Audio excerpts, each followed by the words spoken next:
I would like to make these 15 minutes valuable to you. But at first, I would like to ask you a question. What do you do when you're at your lowest? When you feel completely dispirited, depressed? Do you spend your time with your friends, family, relatives? Or do you spend your time doing your own favorite things? I don't know, yoga, working out, meditating, playing games. Okay, but let's have a quick thought experiment and let's imagine that none of these things works. That you meet with your friends and you are not satisfied with it at all. That things that make you interested suddenly bothers you. And what to rely on when you have actually nothing to lean on. And I know that some of you have experienced such feelings in the past. I hope that you're not feeling this right now. But I'm sure that sadly some of you will have to deal with this in the future. And in those moments when you have nothing to lean on, actually you got something. You've got your values. And it is time to make some notes. Let's define value and values. Firstly, value as something of worth, right? Whereas values are the principles of behavior that tell us what to do, that guide us in our decision making. And since we have to think in this interdisciplinary about values, because it's a very intricate and complex topic, I would start with something that I spent a few years of my life with economics. And with the core concept of economics, which is the law of supply and demand. On the red line, we have the demand. So these are the consumers who want to buy a thing for a given price. On the blue line, we have supply. So producers who want to sell a thing for a given price. Everybody wants to buy for as cheap as possible. Everybody wants to sell for as much cash as possible. That's easy, right? On y-axis, we have price. On x-axis, we have the quantity. And you may ask, where is here solution to fulfilling life, to getting up from the bottom? Well, it is a small switch between the economics and what I think is the solution to having a fulfilling life. It's the law of social demand. But there's one thing. Since we are finite, we are only one entity, the supply line is straight. And the supply line itself is what you offer to other people. And the demand side is how people value you. And here, when you meet with these 2 points, you'll find fulfillment. But you may ask, why not focus on what I value, right? Why to focus on things, on seeing how others value us, and to make us valuable in others' eyes. And here, it's my idea about what's happening right now in those times that we are living in actually individualistic culture, and we are focused on short-term gains. We think, what can I gain from this decision, from making that, and that, and we forget about our environment, how we impact others. In that way, we sooner or later feel lonely, empty, and completely disconnected by our environment. And sociology tells us actually that firstly, we are social creatures. Secondly, it was not possible to thrive and survive without others.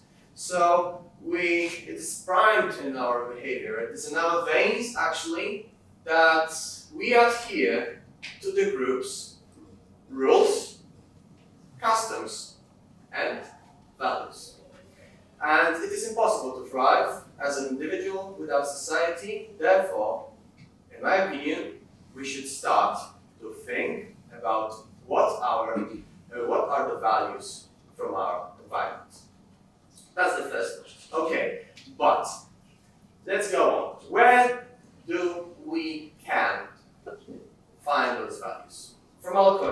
And our culture is actually our history. History is actually the field which speaks mostly about the most influential figures of all times. And those people, in my opinion, were we read about them in the history textbooks because they stuck to their values no matter the consequences. They gave lives adhering to their values. They risked their careers. They did a lot to the values that they have chosen.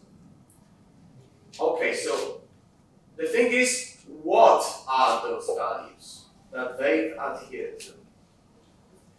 And history also helps in that way. There are some things which, in my opinion, are the source of universal values, and those are holy books. But that doesn't matter whether it's the Bible, the Quran, the Torah, the Gita. Such things as honesty, integrity, respect, responsibility, or gratitude are valuable in each culture, and they are easy to apply. They are time resistant. So when it comes to history, the one tip that I would like to give you is to stick to universal values, but that are useful, were useful, are useful, and will be useful in the future. Okay, so we've got the history of values, but what about the history of living and finding a way of having a fulfilling life?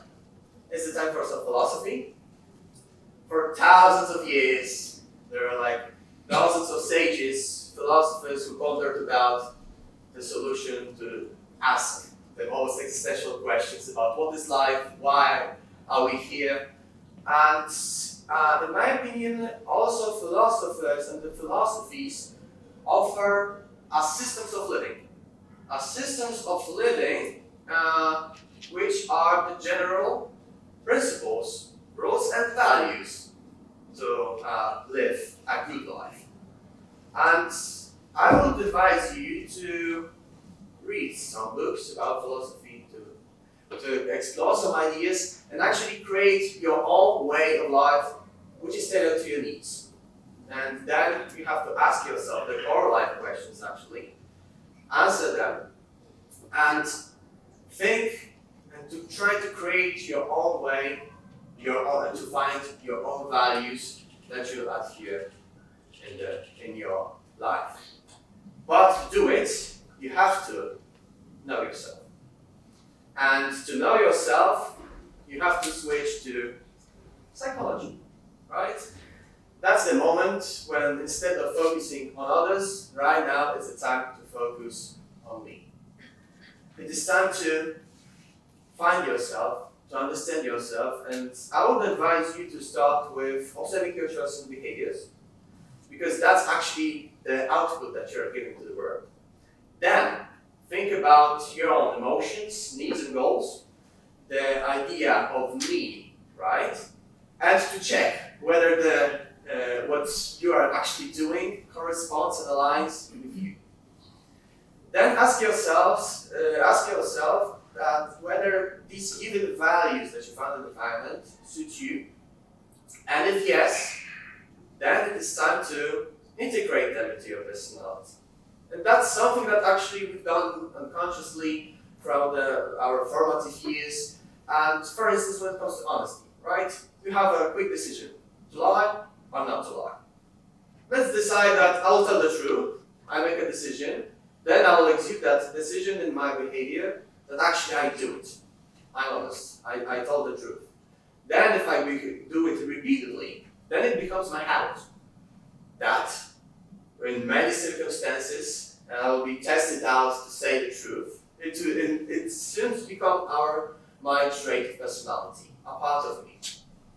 And some of all these traits becomes what others view, and what I view, what's the view of others and myself, my view about me. Okay, so when you know yourself, you choose your values, and you'll try to put everything into work. Now it's time to show it to the world, and that's the domain of marketing. The marketing is a very tricky thing, but I would start with the thing that actually everybody here has something to offer that's very valuable, that has some strengths that others admire. We forget about that, but the thing is that we just have to market ourselves in some way and to show actually our value. The thing is that actually the main core of marketing is actually showing value. And telling your story can change your perceived value completely. And I spent actually my bachelor's thesis about trying to prove that. I've told for over 400 students to tell the price that they would give to a pillow. Plain, normal product, right? But there are 3 groups. And with a group with no additional text, the average price that they say that they would pay for a pillow was around $950. Then the other group got information about the time to produce a pillow. And that price increased by 30%.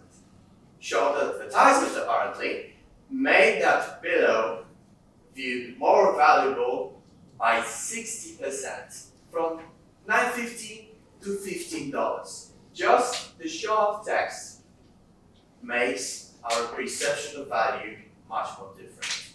And that's the idea about your own story. That actually you can tell about yourself in such a way that everybody would seem you valuable. And when it comes to showing you to the world, very important thing, not to be detached from reality. Ask for feedback. Ask how people view you. Then collect the data, analyze it, and implement everything which aligns with you.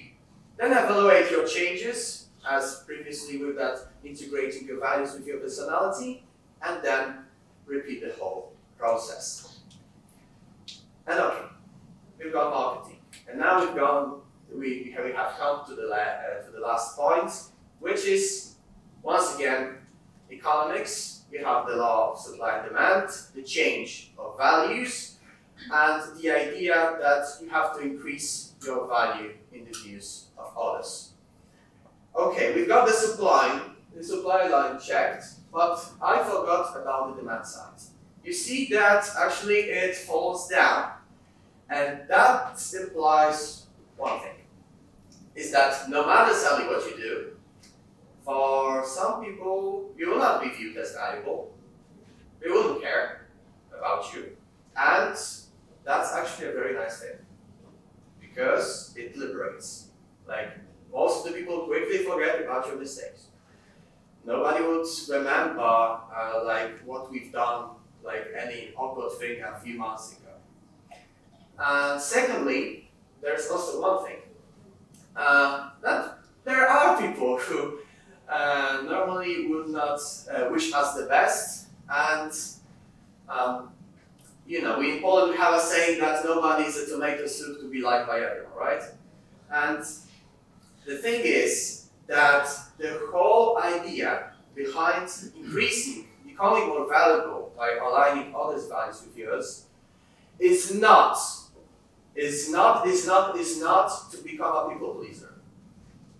It is a different idea that I would like to show you. The idea that look for, firstly, when it comes to that demand side, look for people who value the most, and then when you'll become that valuable person, you'll have a privilege of choice. You'll have a privilege of choice that is, in my opinion, the way to find the fulfillment if you're in your life.